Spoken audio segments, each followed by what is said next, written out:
At this juncture, I want to start to work on the brightness value that I'm seeing here in the background and also the overall edges of the photograph. So in order to do that, I'll click on the adjustment layer icon and create yet another curves adjustment.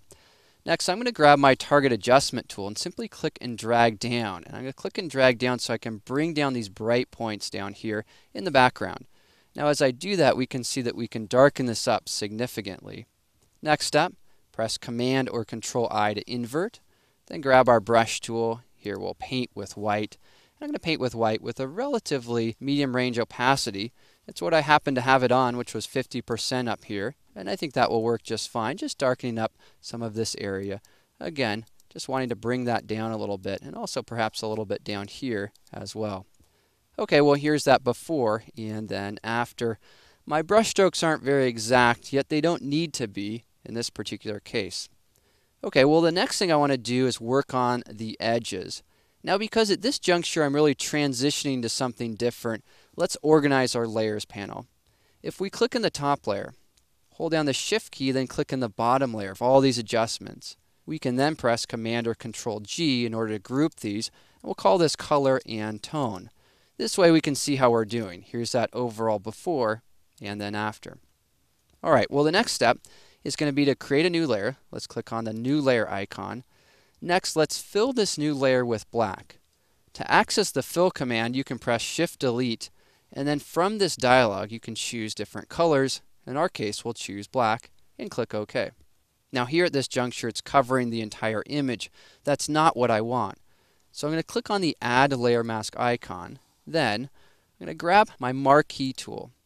With my Marquee tool, I'll increase my feather amount and then click and drag just a little bit away from the edge here so that I can have this selection. Well, at this juncture, we have selected the inner area of the photograph. Well, I want to fill that with black. To do so, press Shift Delete and then click OK. Now I'm aware this is a little bit confusing, but I think now when you see it here, you'll realize what just happened. Essentially, what we did on this layer was we filled the layer with black. We then created a mask which limited where we allowed that to come through around those edges. Next step, choose Select and then Deselect. Well, now here with this edge we can do a few interesting things. We can change the blending mode, and sometimes just by going to Soft Light and by adding a little bit of that edge there, we can create this interesting effect. And because we did this on a mask, we can go to our mask panel, right?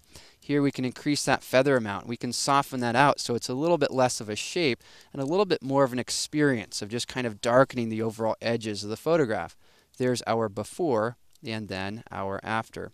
All right, well let's zoom back in. A couple other things I want to do here. One is I want to turn on this texture layer. Now this texture layer comes to us from ON1 software and it's called Scratched Film. Now if you don't have a texture like this, you can simply photograph the floor or the wall, or you can scratch something and take a picture of it. Anything really will work here. What we want to do at this texture is change the blending mode to Soft Light. And whenever you do that, you almost always want to experiment with your texture. Press Command I. What does it look like if it's bright? Press Command I again. What does it look like if it's dark? And with this texture, I think it's kind of interesting to have it a little bit bright there. Next, let's click on the Add Layer Mask icon. Grab a brush. This time I want to choose a brush that's a little bit interesting, not quite a regular brush. I'll lower my opacity here and paint with black, so I'll press the X key, which will exchange black and white. I'm just going to start to paint across the image, just removing some of this scratched effect here. Again, this just allows me to hide it a little bit. You can see my brush strokes aren't very careful. They don't need to be, because what I'm about to do is feather out all those brush strokes. Again, just diffuse what I've just done. Soften that up and then lower the opacity so that those scratches aren't quite so prominent. Well, in this case though, we have a pretty interesting aesthetic. Couple other things to do here though. One thing, click on our adjustment layer icon, choose curves, brighten this up, and then paint the brightness into just the face there. So here we'll press Command or Control I, grab our brush, go back to a regular brush here, nice soft edge brush. This time we'll paint with white. We'll leave it at 40% opacity. Just bring in some brightness here to the face. And also a couple other areas. Essentially just dodging in some detail. Bring in the viewer's eyes to this area of the photograph. Also, I'm going to do just a little bit of work on this paddle as well. Add a bit of a glow around the edge here. Just bring a little bit of illumination to the image. Here we go. There's before and then after. Nice thing about this layer is we can adjust this amount by controlling this overall curve here.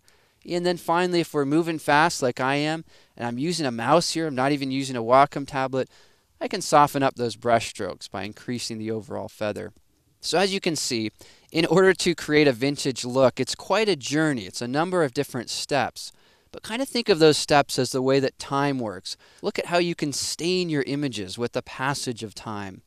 Well, there are just a couple other things that I want to do here, just to have a few different ways that we can process this image. In particular, I want to work on the overall color and tone and bring back some of the original color in a unique way. Well, let's explore how we can do this in the next movie.